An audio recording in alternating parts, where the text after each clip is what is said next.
Shalom. All praises go to the Most High Yahweh, Bahasham Yahweh Shah. Double honors unto the apostles, a great millstone for the teachings of the scriptures, among other things.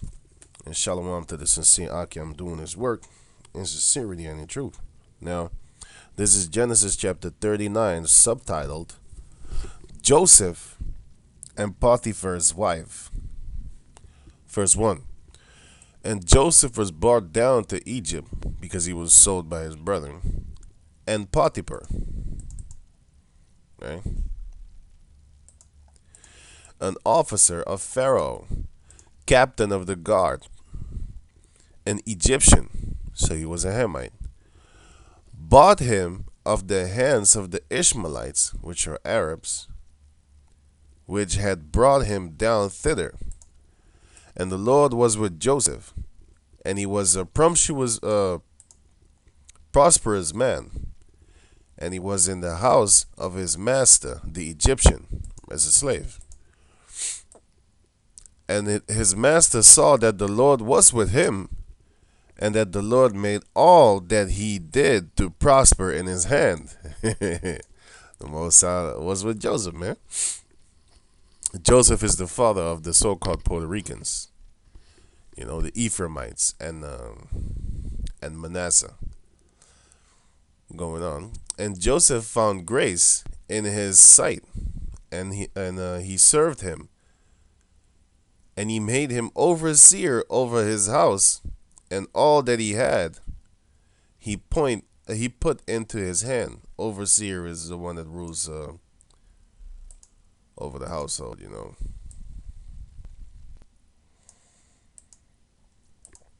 basically a lord. Yeah, under, overseer, just looking everything, checking out, and going on. Verse 5. And it came to pass from the time that he had made him overseer in his house and over all that he had, that the Lord blessed the Egyptian's house for Joseph's sake. And the blessing of the Lord was upon all that he had in the house and in the field. So everything Joseph did, prospered. Verse 6. And he left all that he had in Joseph's hand, and he knew not aught he had, save the bread which he did eat. And Joseph was a goodly person and well favored. Now, when I read this word in the beginning, I did not know what it actually was. I thought just he was a good guy, so-called good man, But that's not what it means. Because I went to check that word out.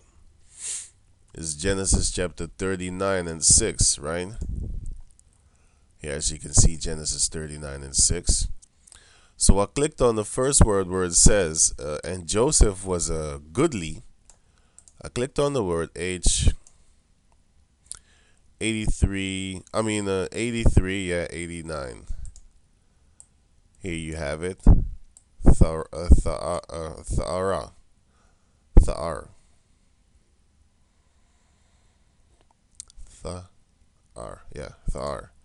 Anyway, it says shape, form, outline, figure, appearance.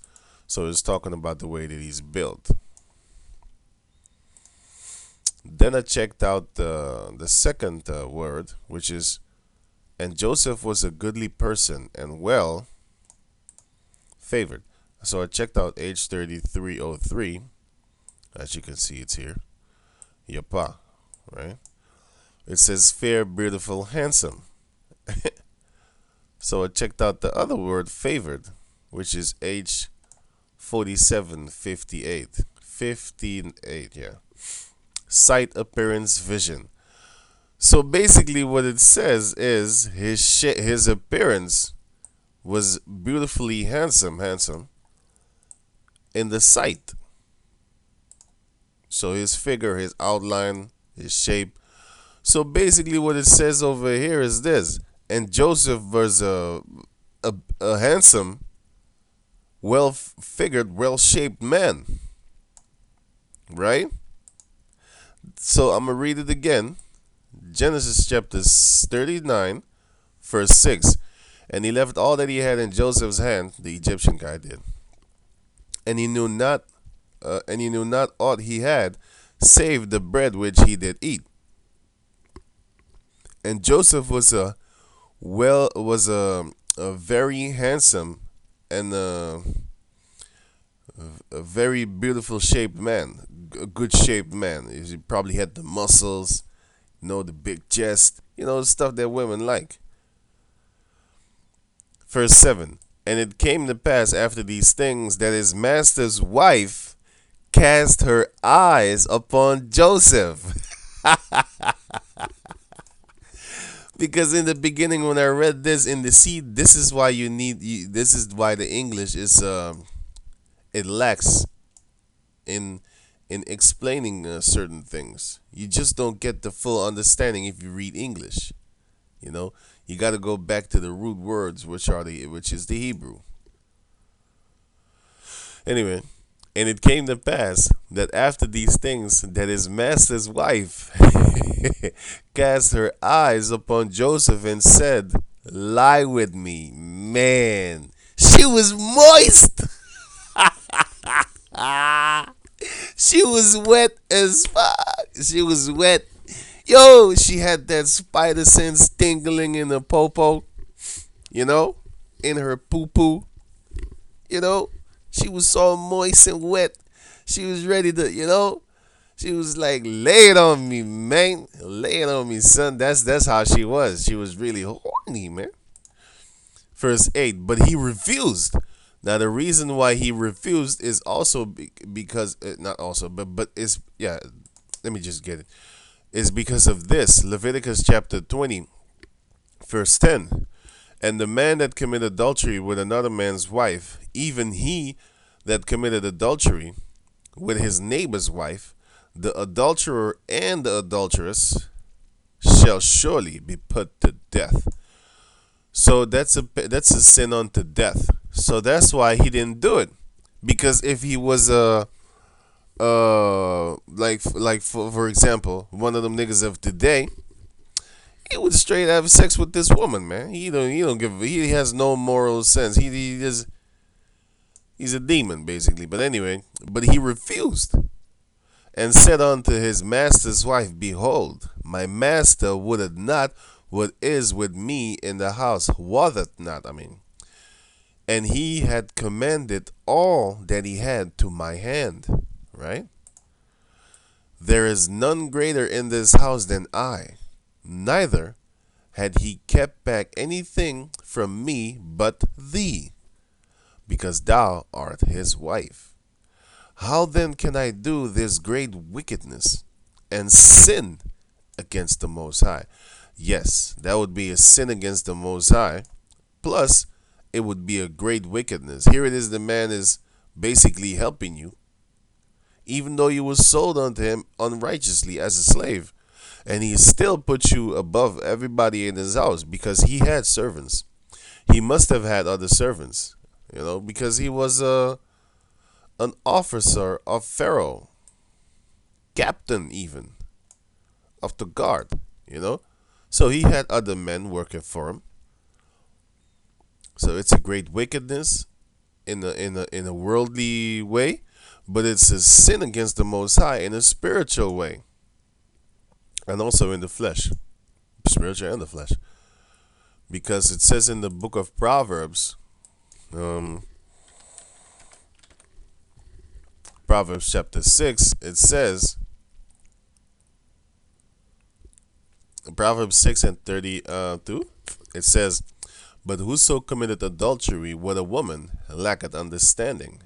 He that doeth it destroyeth his own soul.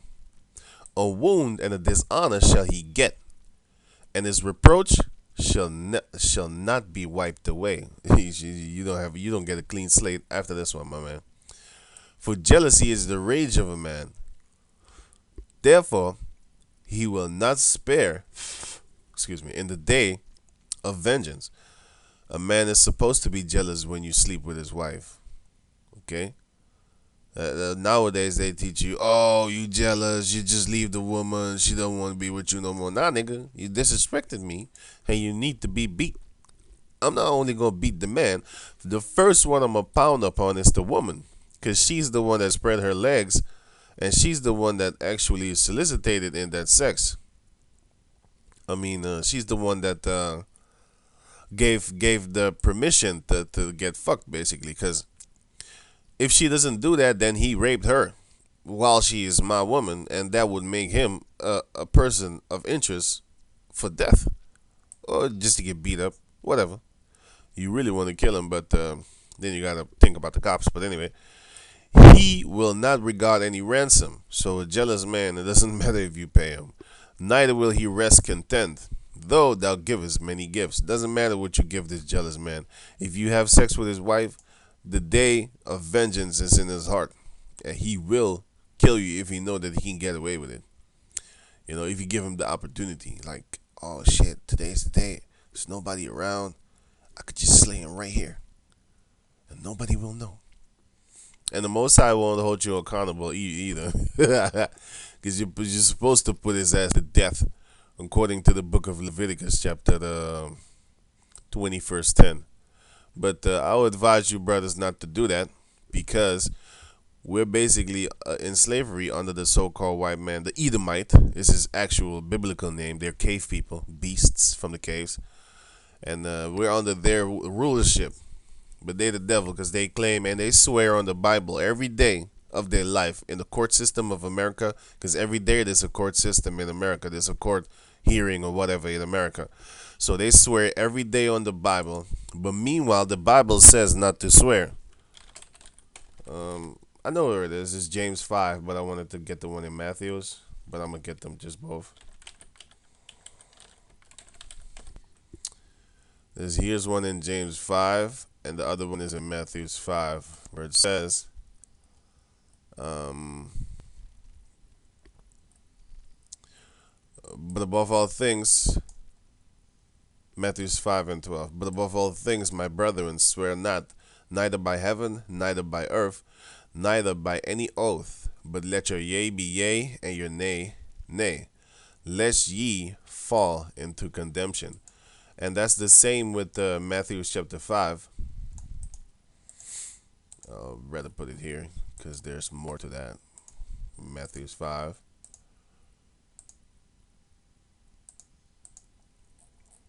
Matthew's 5 and 34. This is Yahushua himself speaking, so-called Jesus.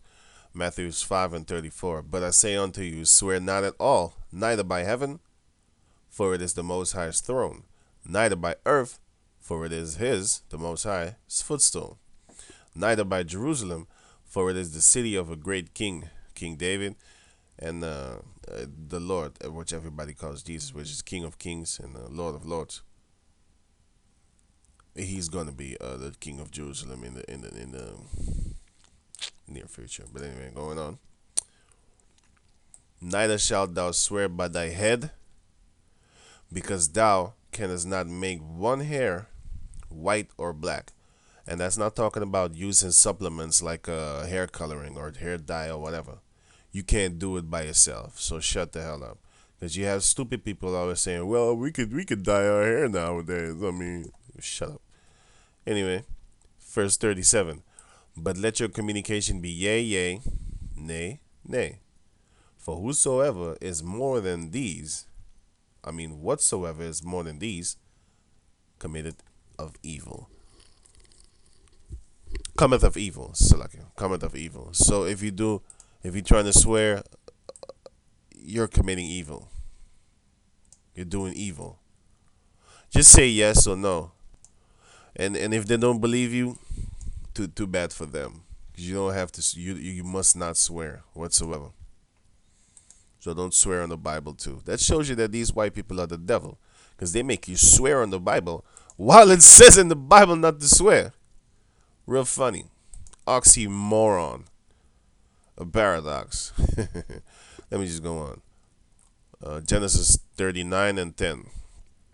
And it came to pass, as she spake to Joseph day by day, that he hearkened not unto her, to lie by her, or to be with her. See, now this woman, she was basically begging for the DICK.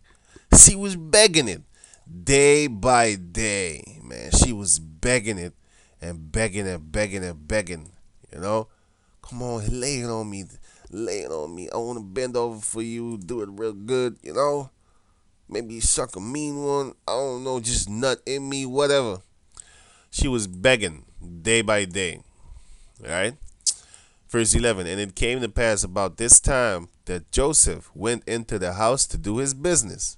You know, he's an overseer.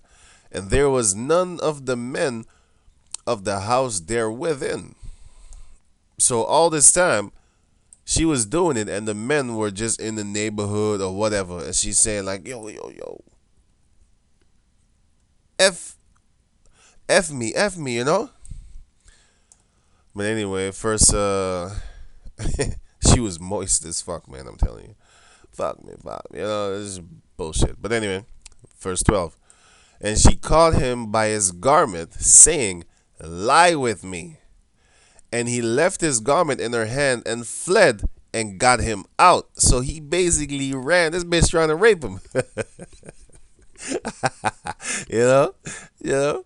Verse 13. And it came to pass, when she saw that he had left his garment in her hand and was fled forth, then she called unto the men of her house and spake unto them, saying, see, he had brought in a Hebrew unto us to mock us. You know? He came in unto me to lie with me, and I cried with a loud voice. Now this is Satan. You got to remember, man. Just stay away from these women, man. Especially them angry women. And this is a so-called African woman, a woman, a Hamite, an Egyptian. And she was pissed, man. This shows you that doesn't matter what type of woman they are, Chinese, Latin, East Indian. If they have some sort, if they're in a power seat and they have some sort of power,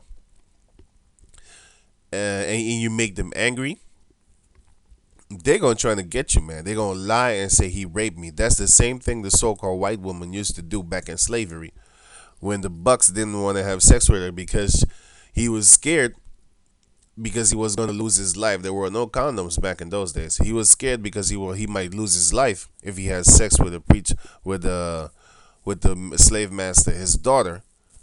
Then she would just get angry and say, yeah, he raped me. Or when the slave had a wife of his own, and they loved each other, and the white woman was jealous, the Edomite woman was jealous, and then she just said, well, he raped me. And the next day, the same day, by the way, the same day, that guy would be dead. You know, it's straight out of jealousy, anger, and pain. Bitch was so angry that it hurt. It's rage pain, you know, anger pain. Anyway, verse 15. And it came to pass, when he heard that I lifted up my voice and cried, that he left his garment with me and fled and got him out. So she lied too.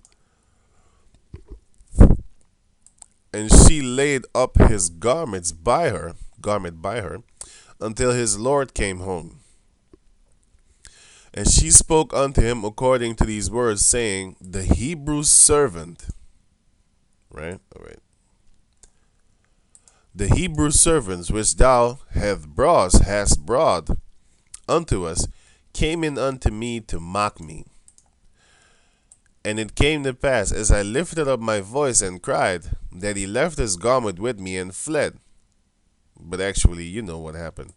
And it came to pass, when his master heard the words of his wife, which she spake unto him, saying, after this manner did thy servant to me, that his wrath was kindled. Yo, he had that wrath. And Joseph's master took him and put him into the prison, a place where the king's prisoners were bound. And he was there in the prison. But the Lord was with Joseph, though. Though I added. But the Lord was with Joseph. Yeah, the Lord was with Joseph, though. Because, and he showed him mercy. The word showed, she was showed. And showed him mercy, and gave him favor in the sight of the keeper of the prison. And the keeper of the prison committed to Joseph's hand all the prisoners that were in the prison. So that's what he did. And whatsoever they did there, he was the doer of it. You know, yeah, the doer. The word doer means the one to do, if I'm correct. Let me check that out. Doer. Yeah, one who does something. The doer of evil. Yep, that was it. The doer of something. Okay. Verse 23. The keeper of the prison looked not to anything that was under his hand, because the Lord was with him. And that which he did, the Lord made it to prosper. So even in the prison, he was prospering. You know? Let me read this one again. And the keeper of the prison committed to Joseph's hand all the prisoners that were in the prison. And whatsoever they did, he was the doer of it. So even the prisoners was under Joseph. Because in the house, he was the overseer. And in the prison, of all the prisoners, he was the overseer. Because he was the doer thereof. And the overseer is the doer of everything. Because when he came in the house, it said that he had to do his business. Where is it? Oh yeah, here. He came to do his business. What was his business? Being the overseer of his house, making sure that his master, Potiphar, his house is in order and stuff like that. But yeah, that goes to show you about the women. If you look good in their eyes, they straight get moist. What? They get wet. But with that, I'm gonna say shalom.